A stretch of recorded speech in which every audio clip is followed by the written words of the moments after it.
So in terms of the basics of this project, what we're going to do first is we just need to get the actual head and not the neck or the body. So you got a nice high resolution image here, and I'm just going to use the object selection tool here. I will select my layer, and if I go down to there, it's going to get the neck, but I'm just going to go right to there, and I'm thinking it's going to do a pretty nice job of getting what I need, and that looks pretty good. You definitely have some shadows in here, so I'm going to clean those up in a bit, but I can see up here I have pretty good selection there. So I'm going to mask this out. If I needed more advanced options, I could go up to select and mask over here. That would help a little bit, but I think I'm okay right now. Now I'm going to have to manually clean this up a little bit. So I'm just going to go to my mask right there, make sure I'm on that tool. And I'm going to go to my brush tool now, paint with black, and I'm going to go up to my brush and maybe increase the hardness a bit. And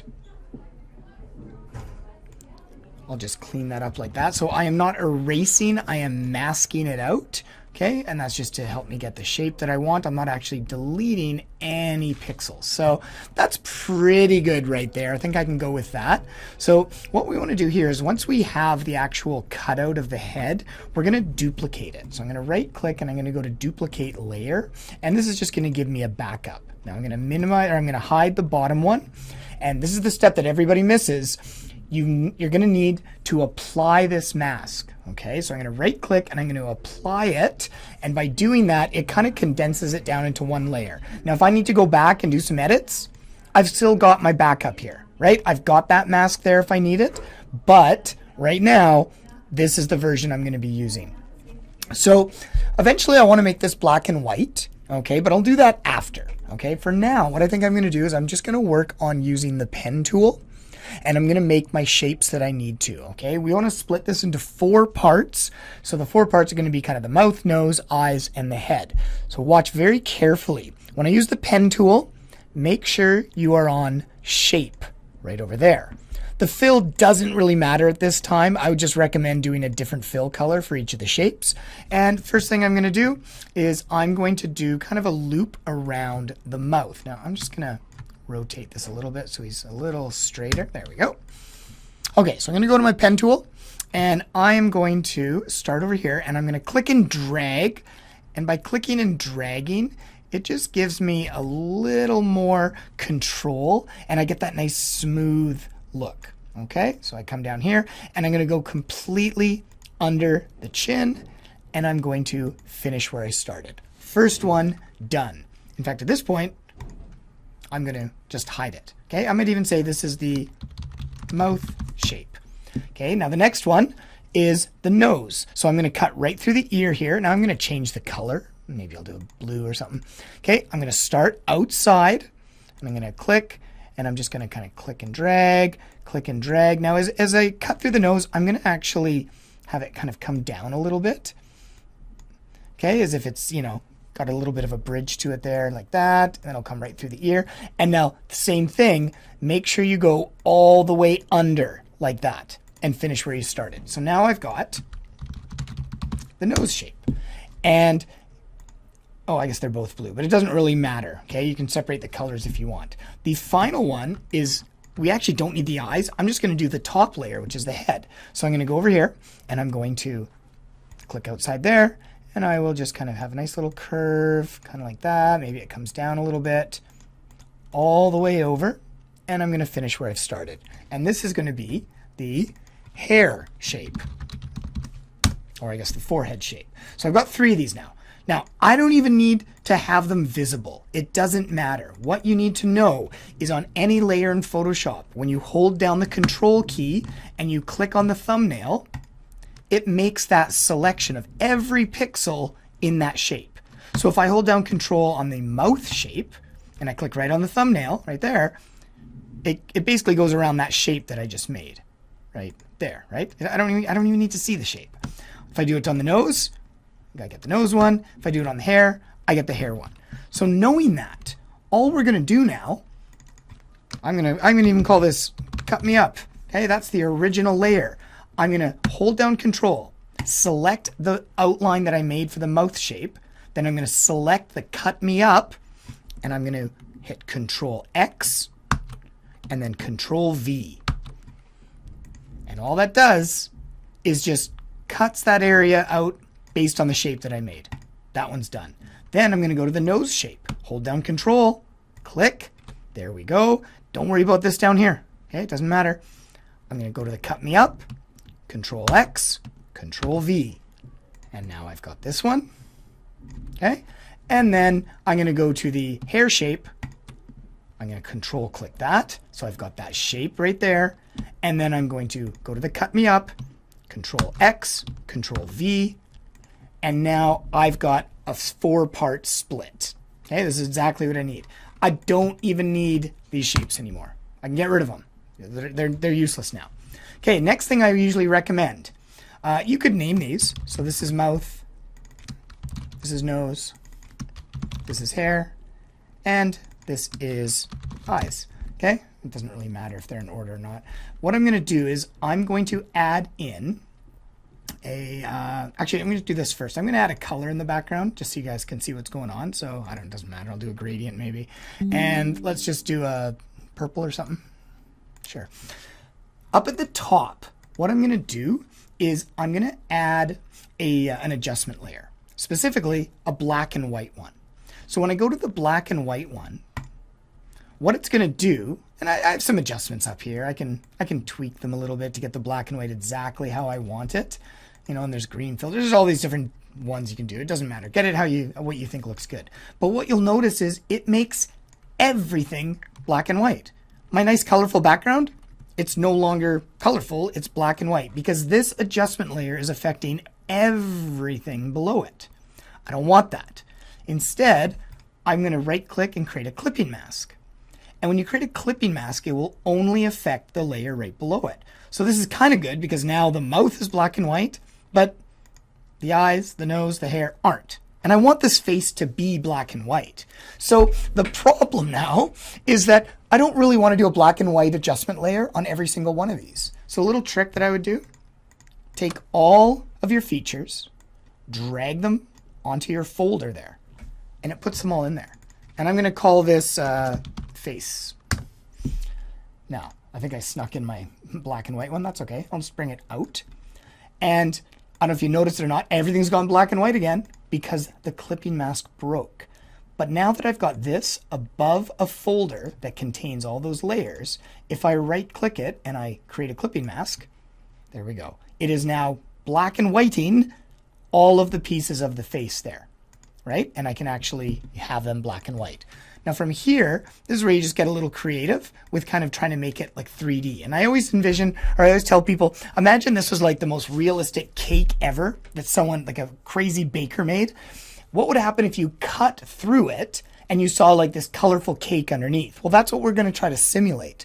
So over here, what I'm going to do is I'm going to go up to, I'll just do it right above this maybe. I'm going to use the pen tool.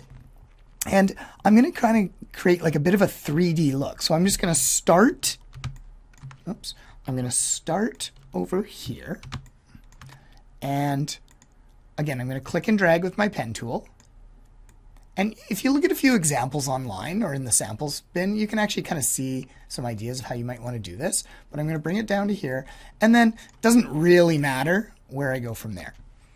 The problem here is that this object is above all the face parts. So I need to take this shape down here below. And now if you think about it, it's kind of almost got like a bit of a 3D look as if it's blue inside. So a few things we can do to clean that up. I've got my shape tool here. I'm going to go to my shape right over here. I could also go to the pen tool. Either one of these is fine. And up top, I get some options. So first off, let's get rid of that stroke. You don't want an outline around there.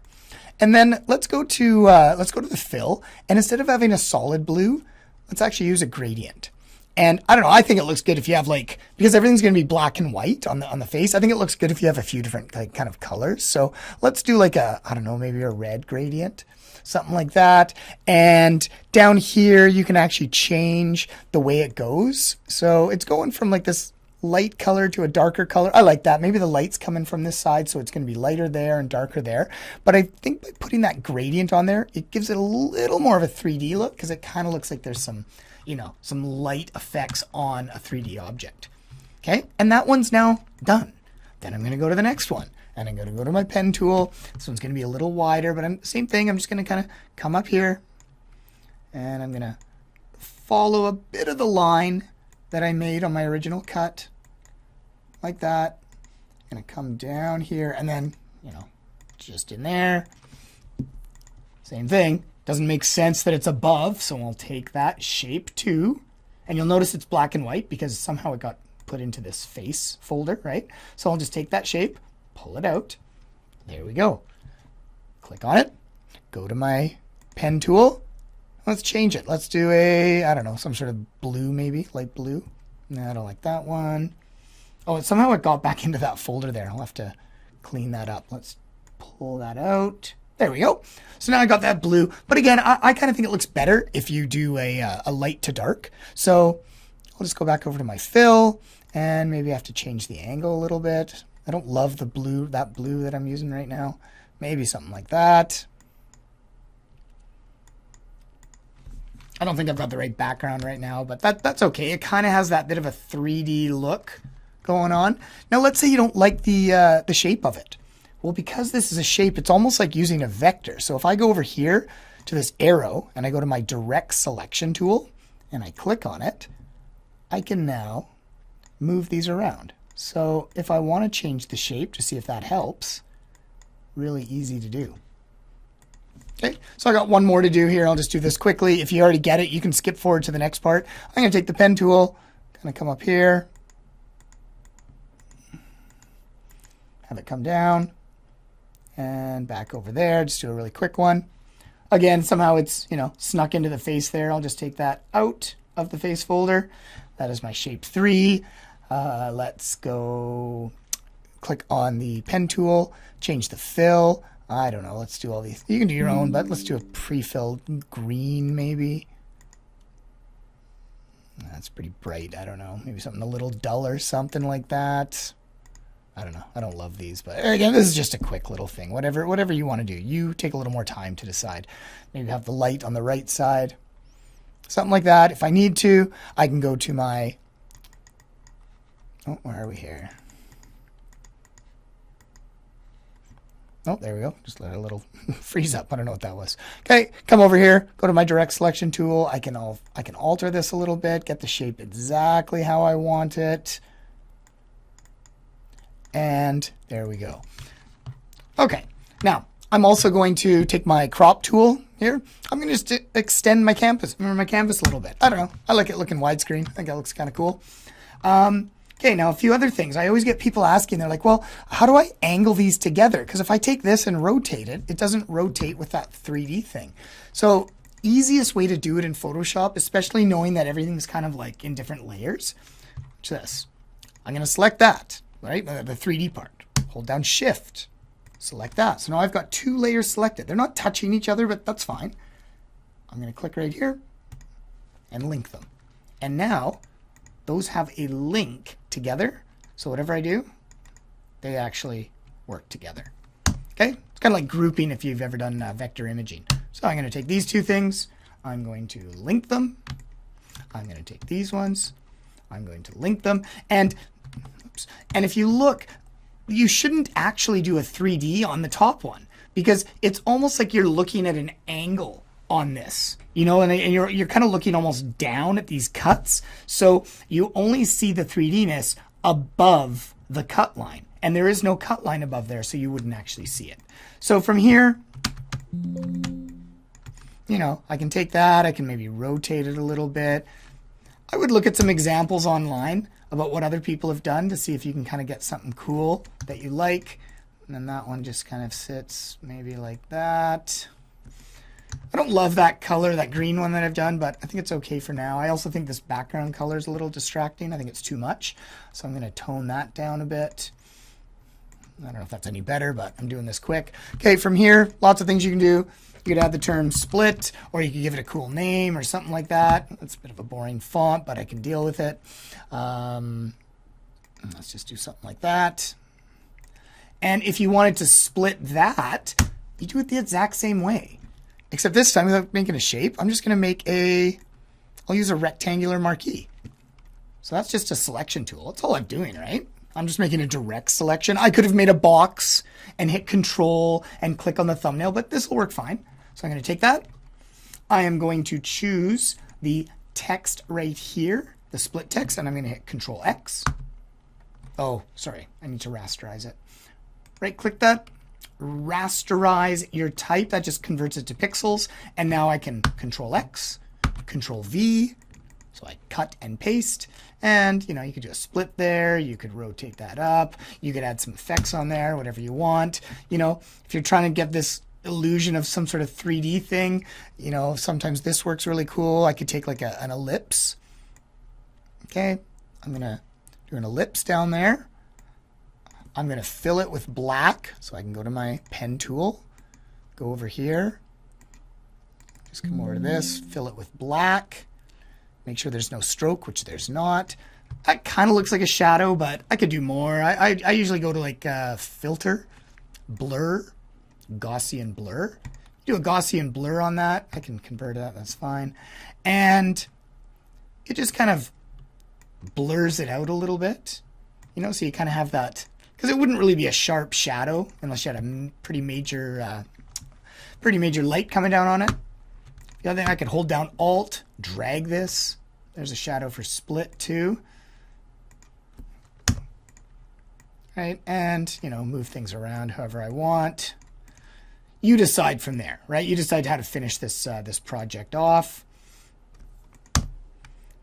And I don't know. Something like that. I don't want to spend too much more time on that. So that's the basic idea. I did that very quickly. I'm sure you're going to take a little more time in doing it, but I know some people have a little trouble with just getting started and how to actually break it down. So hopefully this will get you going if you missed any of the lesson.